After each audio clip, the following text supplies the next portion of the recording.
9th class question number 2 exercise two triangles. Triangle का second question है, second exercise का question ये कह रहा है ट्रायंगल है आपके पास, मैं समझा देता हूँ आपको। ट्रायंगल है एक ए बी और सी, ये आप समझना।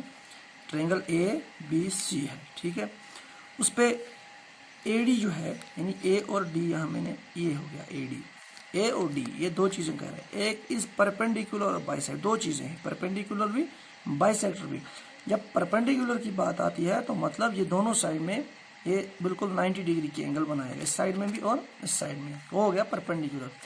और बाइसेक्टर ऑफ बी सी, यानी बी सी का बाइसेक्टर भी है, मतलब कि जो ए डी है वो बी सी को बराबर दो पार्ट्स में डिवाइड करता है। मतलब ये कि जितना बी से डी होगा उतना डी से सी होगा, इसीलिए मैंने यहाँ पे दो बार लगाए हैं, मतलब B D is equal to D C, ये जो है गिवन है, ठीक है।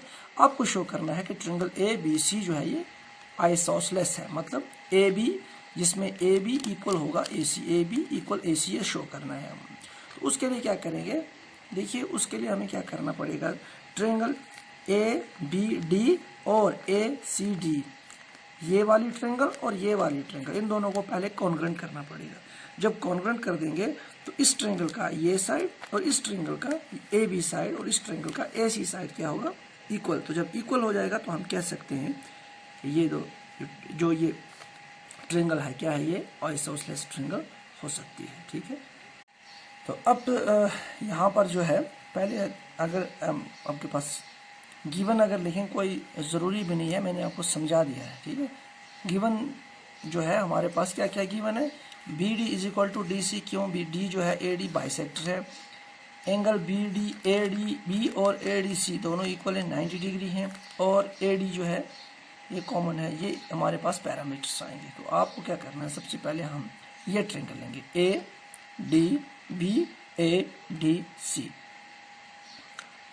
इन triangle A D B and triangle A D C, A D B और ए डी सी, ठीक। इसमें पहले हम लेंगे ये वाला ए और डी, देखिए ये इसमें भी है, इसमें दोनों में कॉमन है, तो लिखेंगे हम A D is equal to A D, क्यों, इसका रीजन है कॉमन, ठीक है। उसके बाद angle A D B equal है एंगल ए डी सी, क्यों, दोनों 90 डिग्री के हैं। Angle A D B is equal to angle A D C, क्यों, बोथ 90 डिग्री, रीजन क्योंकि परपेंडिकुलर है। अब इस ट्रायंगल का ये वाला साइड बी डी इक्वल है इस ट्रायंगल के डी सी, क्यों, क्योंकि ए डी जो है ये बाइसेक्टर है। Side B D is equal to D C, क्यों, इसका रीजन क्या लिखेंगे हम, ए डी जो है is bisector of line B और सी, ठीक है। तो अब हमारे पास तीन पैरामीटर हो गए, तो अब हम कह सकते हैं therefore we can say triangle A D B, A triangle is short D B is congruent to triangle A D और सी। अब ए डी बी और ए डी सी ये ट्रायंगल कॉन्ग्रुएंट आ गई, तो उसमें हम कह सकते हैं इस ट्रायंगल का ये वाला पार्ट ए बी और इस ट्रायंगल का ये वाला पार्ट जो है ए सी, ये क्या है, कॉरेस्पॉन्डिंग पार्ट्स हैं और इक्वल है। तो अब हम कह सकते हैं